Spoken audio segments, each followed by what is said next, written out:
Hi, I'm Corey. You're here with us today at Learning House, and joining me today is Linda Lacour Hobar. Thank you for joining me today, Linda, and letting us know a little bit about Mystery of History. For somebody who doesn't know about the Mystery of History, tell me, what is it? Sure. Well, the Mystery of History is a 4-volume world history program. We say it's for all ages because we have the family in mind. So it is chronological, Christian, and complete. I'll quickly elaborate on those three things. As for being chronological, Volume 1 covers ancient time, so it uniquely weaves Bible history and world history together. Volume 2 spans the early church in the Middle Ages. It also introduces Islam, the Crusades, the Vikings, and more. Volume 3 surveys the Renaissance, Reformation, and there's a little bit of early American history. Volume 4 conquers the world wars up to present time, and it gives a final look at what's to come by looking at Revelation.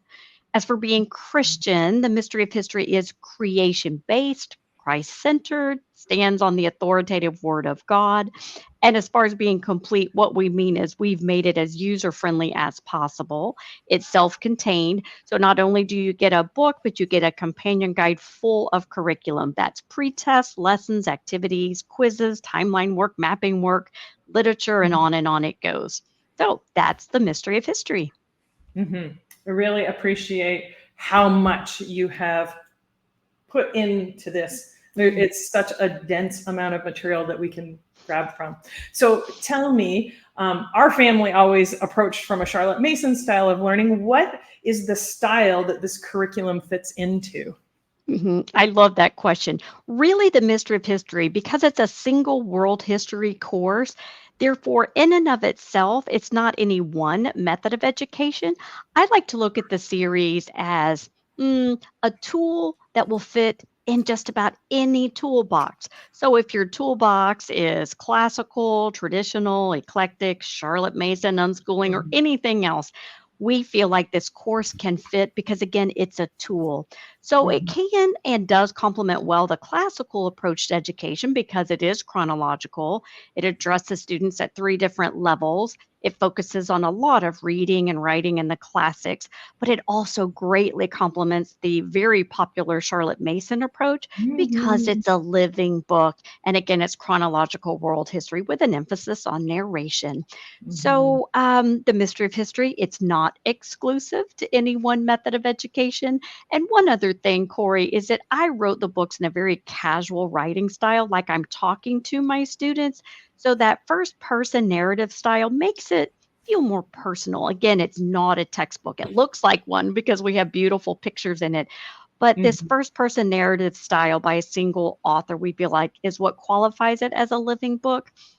And as for addressing the learning styles, well, there are so many activities that are available that you can pick and choose Flip from. through while you're telling us here. Yeah. Yeah, so there's projects, there's hands-on stuff for the sensory kids, there's mind-stretching research. We just have a little bit of everything to pull on all the learning styles. And what's nice is that families have the freedom to choose. Choose what works, leave behind what doesn't. So really once you get those history lessons in, I like to look at it as a buffet style, like the meat are the stories, and then everything else is a side dish that you can work from depending on your appetite for the day. Hmm. We have always enjoyed this, Linda, and I feel like I've gotten to know you over the years because it really feels like you've been sitting with us in our living room, chatting with I us, and I telling us. whisper in the parentheses all the time. I do appreciate that. And that's something that even actually, as I was getting ready to come and meet with you, I mentioned to one of my daughters who's here working during the summer, I said, I'm going to talk to Linda Lacour Hobar. Mhm. She said, oh, remember? And then we got talking about some of the lessons that we chatted through. Aw. And it was just so fun because it is just what you said, a tool that we've used to jump off of some of the amazing discussions we've had about what Mhm. does this mean to me. And I really like the way that you Mhm. approach that, and you give us these topics in history and give us the opportunity to discuss it, to approach it in a way that meets our learning styles and allows us to digest that and give meaning to that and get those living Mhm. ideas going. So thank you. Mhm. Um, another question, and I read this in your book and I really appreciate it, but tell us why the name Mystery of History. Oh, I do like that story. So I've mentioned it to others before, and I wrote it in the beginning of the book, but there is a day I feel the Lord gave me that title, The Mystery of History. And upon hearing it, I felt like I knew exactly what that was. So I wrote it down on a dedication page, and I consider that day my calling. And it's basically that the mystery is the gospel.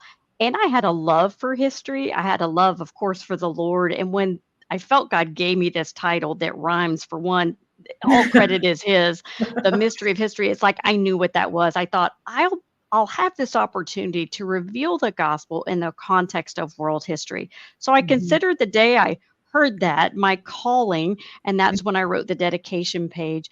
I will read a scripture that just alludes to this. It's the one that says, "Now to him who is able to establish you by my gospel and the proclamation of Jesus Christ, according to the revelation of the mystery hidden for long ages past, but now revealed and made known through the prophetic writings by the command of the eternal God, so that all nations might believe and obey him. To the only wise God be glory forever through Jesus Christ." That's from Romans 16. I know that's a little lengthy, but how do we not draw others to that, to just see that there's a bigger picture to all this? You know, you turn on the Absolutely. news, it can be depressing. History has some hard stuff, but there's a plan behind it all, and it's Mhm. ultimately knowing him. So that's the mystery. That's neat. And we've always appreciated that idea that the mystery of all history is that Jesus is that focal point, that Mhm. everything before Jesus' life, death, and resurrection was pointing to our need for our Mm, Savior. And everything since then has had that ripple effect of being affected by his sacrifice for us. So, yeah. what a beautiful way to give focus to our study of history. So, thank you. Mhm. And you're a homeschooling mom. I'm a homeschooling mom. Tell me a Mhm. little bit about your family and homeschool experiences. What brought you to the point that you were ready to write this resource for us? Sure. Well, first, my husband and I have been married almost 40 years. We're about to cross that 40-year threshold. We have Congratulations. thank you. We have three adult children now, and we're up to six grandchildren. They just keep coming and coming. We Beautiful. are a very close family, which I attribute that to all those hours of homeschooling. You know, you get Mhm. thousands of more hours with your kids when they're at home, and it Absolutely. doesn't mean every day is perfect. Some are really hard, but it gives you this opportunity to get through the grit and the grime with them, you know? So we are close. Absolutely. We're a little nutty. Our children all graduated and went on to college. One went on to get her master's. So I have Mm. seen home education work well. One majored in communications, the other double majored in biology and chemistry. I produced a scientist, though I'm the history lady. And one would major getting her master's in nutrition. So I Mm. did start homeschooling then when the oldest was in kindergarten. It took us about 17 years. We also homeschooled in 4 different states because we were on staff with Campus Crusade for Christ, which moved us around a bit. But I will say now we're empty nesters, we're self-employed, and that's pretty Mhm. fun too. So Mhm. there's Yeah. another side, but it does allow me to pour myself full time into this. So everything Very, that is the mystery of history, we're just still producing, very neat. just to try to keep up with the times, you know, to go digital where needed and all that Mhm. good stuff. My husband is part of this ministry, and he helps Very with so much. Everything I'm bad at, he's good at. So Yeah. we make a team. Very neat. You know what? I can totally resonate with that. Our family's been in full time ministry with Youth for Christ for more than 20 years. And having made this business our ministry, my husband is here on the sidelines when he's not full time at work. He's here fixing the things I can't fix and making the cameras work and plugging in the computers again because I unplugged them wrong or whatever it is. Mhm. He's here and involved, and we really very much count this a ministry to families as we invest in them as they raise up their children in the way they should go. So I love it that these are the kinds of resources that we can present families with and make sure are Mhm. available to them as they raise up their children, as they try to do education well and under the guidelines of where the Lord is taking them. So thank you for that. Um, What do you, my next question is, what do you hope that families, students and families are going to get out of using the mystery of history? hmm Well, I hope above all that families are going to really begin to see God's hand in history where it's real visible.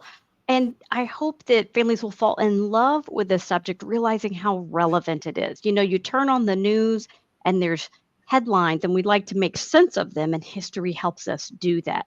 But Mhm. back to just seeing the Lord, I hope families will get goosebumps in places that God just shows his hand where maybe they hadn't seen it before. And one of my favorite examples just has to be Cleopatra. So a lot of people know of her, but they don't realize that her early death played into even the story of the birth of Christ, because when she and Mark Antony were defeated at the Battle of Actium, a man named Gaius Octavian became the emperor. Well, guess what? Gaius would change his name later to Augustus Caesar, become the first emperor of Rome. And about 20 years into his reign, he made a decree that all would be taxed, which is what led Mary and Joseph to Bethlehem. So neat. So, who realizes Cleopatra is part of the story of even the Nativity? But it So shows neat. God's hand in history just setting things up because, again, there's a plan.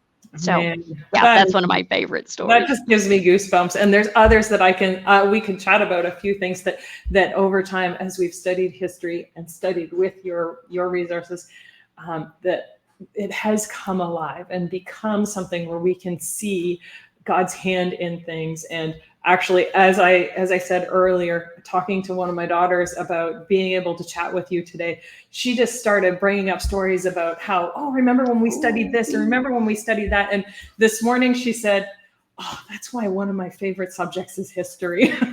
And I thought that's so neat.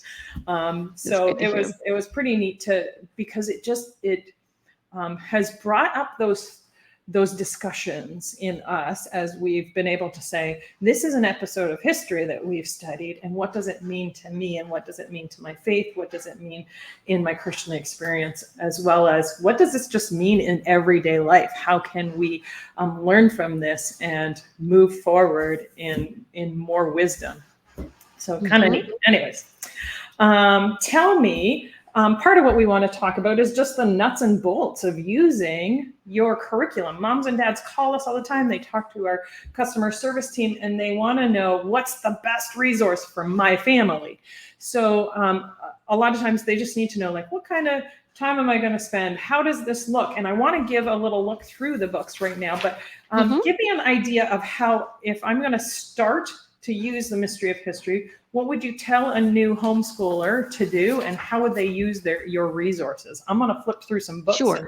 and you tell us a hmm little bit about that. No problem. So, first of all, I always encourage folks to start simple and start with one time period at a time. Because again, we have 4 volumes that represent 4 different time periods. And unlike most curriculum, this is not grade specific. This is for the whole family. So, all ages use it at one time. It's so much easier on the family if all the kids are in the same time period. Mm-hmm. So, because I want families to fall in love with the actual history stories first, I caution families to not try all the add-ons first, because the add-ons are literally added on just to help with retention and recall, Mm-hmm. but I don't want the add-ons to take away from Yeah. falling in love with the story. So start off just reading or listening to the story. Maybe there's coloring pages for Mm-hmm. the little ones, but just start to get it. And then once you Mm-hmm. get it, then start looking at all the add-ons that are available to enhance and to help Mm-hmm. retain and to maybe quiz them. So, real quick, one thing that your listeners will really want to know is that the Mystery of History is a 2-part curriculum. In that, first you have the student reader. That's what you're shuffling It's through in there. It's there. Yeah. colorful, they're beautiful, they're hardback, but those are only the stories. Not only, that's the most important part, that's the Mm-hmm. meat. But then on the inside cover of every volume, there's a code that would take the purchaser of that book to my publisher's website. That's Bright Ideas Press. Mm-hmm. And from there, they can enter a code and download a 500-page digital 500 companion guide. pages. So Yeah. that's all the curriculum. That's where all the goodies are hiding that you can just pick and choose Mm-hmm. from. So that's where you get your pre-test, your hands-on activities, mapping, Mhm. exercises, timeline work, literature, etc., and an occasional quiz. So when they're little, you want to particularly hone in on the hands-on Mhm. activities because you're just building memories with them. You're Mhm. helping them use their senses. So maybe when they study Egypt, they just get to wrap up like a mummy, with toilet paper, something simple like that, but they'll remember it and it was fun. Once they're a little older, they'll start connecting dots. And then once they're a high schooler, we're going to challenge them even for additional research. So I just want to say start slow and then add as you Mhm. desire, depending on your appetite. Because face it, we all have bad days where maybe all you can do is get in that one lesson. But hey, you will have done Uh-huh. world history. So read for Yeah. 10 minutes or listen and call it a day if the rest of life is just unraveling. But on a good day, you add an activity after you read, or you do something fun. Maybe there's a game or an exercise, or maybe even full blown mapping at the end of the week.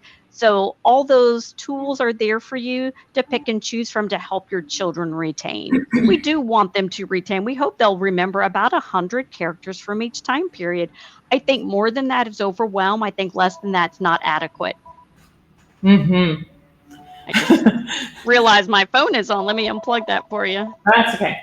Do you know what There we go. I really appreciate that, and that's something I need to tell to to our moms and dads often, and that is you don't have to do it all.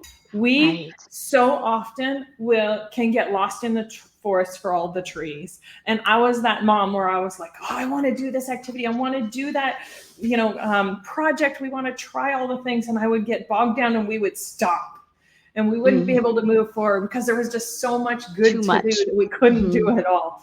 So that Yeah. was something that I learned early on. Well, maybe not early enough, but I want moms and dads to know now, like, choose your lane and stick to it, and you don't have to go fast and you don't have to go through everything, but just make a Hmm. pace. And for us that was, we chose to read for an amount of time each day, and usually that was something that included our Bible, a little bit of history reading, and maybe a novel, and anything else was gravy. If we did activities, if we did the map Hmm. sheets, if we did some other readings or other topics, we would go through those, but knowing that we would go through them a little by little and know that every so often we were going to do an extra activity, or twice a week we were going to do an activity, but it That's doesn't right. have to be every day, Yeah. because there's so much good that we can do and so much good we can get out of this materials, that you don't have to absorb it all now. We don't have to do it all.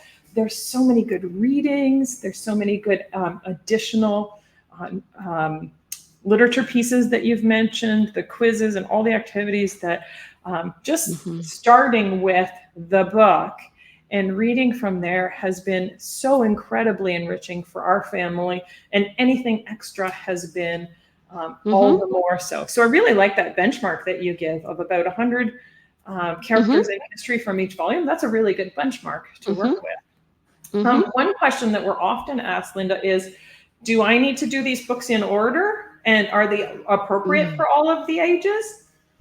That is a good question. Ideally, you go in order, but you don't have to. Let's say if you've already done medieval times and now you just found the mystery of history and you want to jump to Renaissance, go for it. Each book is a standalone if it needs to be. Now, obviously, there's cause and effect in history, which is the beauty of chronological, but each volume will stand on its own two legs if needed. I will caution you on this one thing compared to some other curriculums, our volumes get harder, the themes Mhm. get more difficult. So I'm not necessarily going to sit a second grader down in front of volume 4. Volume 4 is hard. We're talking now about the world wars and the Holocaust. However, Mhm. let's say if you have a second grader who's tagging along with a ninth or 10th grader who is in that volume, Mhm. have no fear because you can screen for that child and we have age appropriate activities. Even when we get to the Holocaust, literally, I will direct the little guy's attention to heroes of that time period and not the gore of what was happening. And there's no graphic images in our books. So, no, it's not necessarily like volume 4 is more high school ish. You can screen for the tag alongs, but just be Yeah. aware of that so that you'll Yeah. use the volumes wisely. Hmm. I do appreciate that, knowing that you have done that, and that when we were reading, I had an older student and a much younger student, and I was able to say to my little one, go play now, and we're going to do this piece, because there was some stuff that was just more mature. We just know more about more recent history, and the nuts and bolts of what happened, and some of that can just be a little bit much for our little people. We do have a lot of families that will use Volume 4 as a high school standalone for students that are working on their own. So while we often talk about Mystery of History being a family read aloud together, we often do also see students who are given this, who are more mature, who are able to take that text and work through it themselves. So I really appreciate that as well. And if I could add two things there real quick. So I just want to say, with the younger ones that are tagging along, it's amazing what they can absorb, even if they're not getting all of it. And it's funny with the little guys, some of them can handle the gloom and doom better because they're almost in their naivety. They're just thinking good guys, bad guys. So actually, even the gore we find in ancient times, they can handle better than we think, because it was a long, long time ago, and it's a Bible story, and they're kind of used to that. That's hard stuff. It's actually when they're about 12 and up that they're beginning to process the reality of evil. So that's a different thing. But yes, I'm just glad you mentioned Volume 4 making a good high school choice. And the reason I would say it does is that Volume 4 contains all those isms of history that we want them to know from a biblical worldview, like socialism, communism, fascism, totalitarianism, Nazism, all those isms. We want to make sure that they know, because they're our next voting generation. So yes, Volume 4 is a good high school choice, and it is world history. It would fulfill a world history credit. Yeah, and in a robust way, very sure. Tell me, Linda, what makes Mystery of History different from Well, I other think history curricula? We have lots of good curriculums that we love for various reasons. What is this one? Sure. Well, others will tell me they really do appreciate the biblical worldview. And that goes back to being having a literal interpretation for creation. I'm a young earth creationist. The gospel's clearly presented and woven throughout, but at the same time, I'm going to be very respectful of other faiths that we might learn about. I will be respectful of them, but compare it to the gospel. So there is that. And unlike traditional history books, again, we span all ages. And so that makes it unique. When you think of the value of one book, is that you can probably use it a few times for the whole family. So it certainly makes it family friendly and economical. Then I would also say it's different from unit studies, because since we focus on world history alone, you're really getting, in my opinion, the best of world history. Even just listening to the stories, if you never even got to all the curriculum, most students, even listening to an audiobook, would get more history than what most adults have walking around. So it's loaded without being watered down. And then I would say there are very few programs I'm aware of that offer cumulative quizzes and tests, and we do that very intentionally. So I'll ask basic questions from every chapter as the kids go, to keep main people straight, because of that goal again, that they'll know about 100 people. So even if you're on week 20, you might get a question from week 1, 2, or 3 with a main character, just to make sure you didn't mix him or her up. And then the other is, very few history books are conversational in style.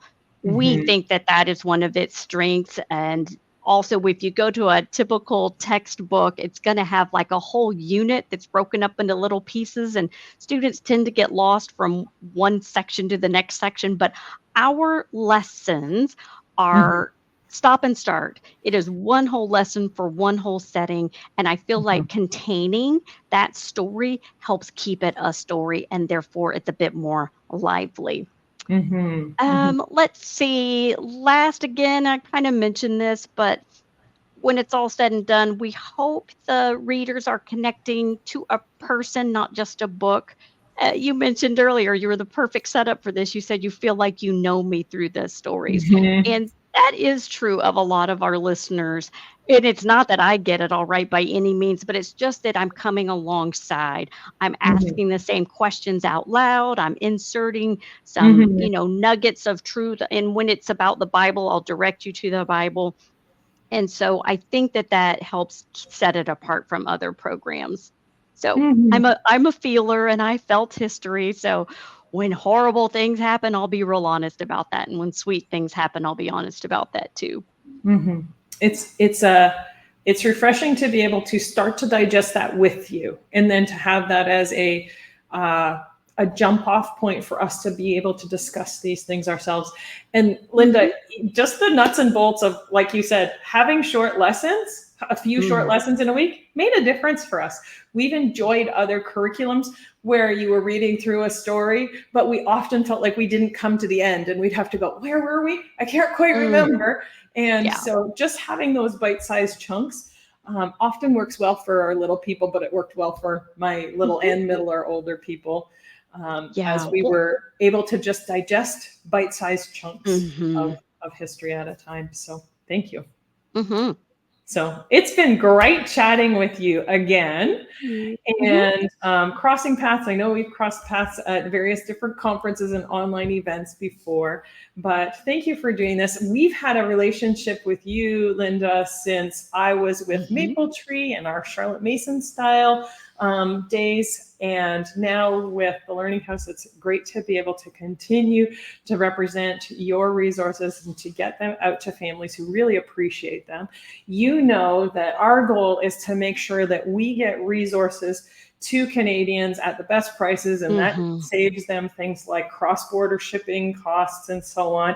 But you have some things that you specifically are publishing and distributing on your own website. Can you tell me a Hmm. little bit about some of these digital resources that you have available that families can access without having to worry about cross-border shipping issues? Sure, sure. We have 4 digital products in particular that I think your listeners will want to know about. First, our audiobooks. So we're Mhm. the exclusive carriers. They're on our website. You can get our audiobooks with or without music. I'm the narrator. We sell them by the quarter. Number 2, we Mhm. have something new. They're planning pages. It's really just $7 American dollars, and it's just an overview since the book is now in 2 pieces. The planning Mm. pages are for the mom that really just needs to see better because sometimes it's hard to scroll through a digital PDF. So Mhm. we line up the student reader with all the contents of the companion guide. That's just a Mhm. little thing. Let's see, we also have lectures and self-paced classes if students need a little bit more, if they're real independent for high school, then we Mm. do have those available. The details are on our website. It's just for our volumes 3 and 4. We don't do them for 1 and 2 because that's a little bit younger crowd usually. Mhm. And then other than that, I do have workshops. I am lecturing all the time, all over the world. And so Mhm.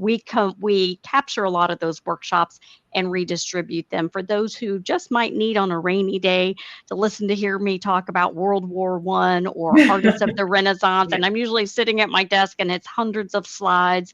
But yes, those workshops are exclusive and on our website to just add Great. to when you need. Yeah, you know what? As a homeschooling mom myself, I've always found those kinds of opportunities really enriching, Mhm. because I can't always get to the conferences, or when I get to the conferences, I'm working and I don't get to sit Yeah. and listen to others who have gone before me and have something that they can really contribute to our homeschool. There's seasons when I just really need the refreshment or I need new ideas. So I appreciate those kinds of workshops and Hmm. other resources being available. So thank you, Linda, for all that you've invested in our homeschool. Thank you for what you have invested in families all across Canada. Thank you for the Mm. time that you spent today. It's been just a real treat to visit with you again and to give a little piece of your heart for these materials Mhm. um, to families who may be interested in um, finding something different or new for their homeschooling family as they study history. So appreciate it. Yeah. I appreciate you sharing with us today. Thanks for joining me. Thanks for giving me this time. It was so good to see you again. Yes, thank you.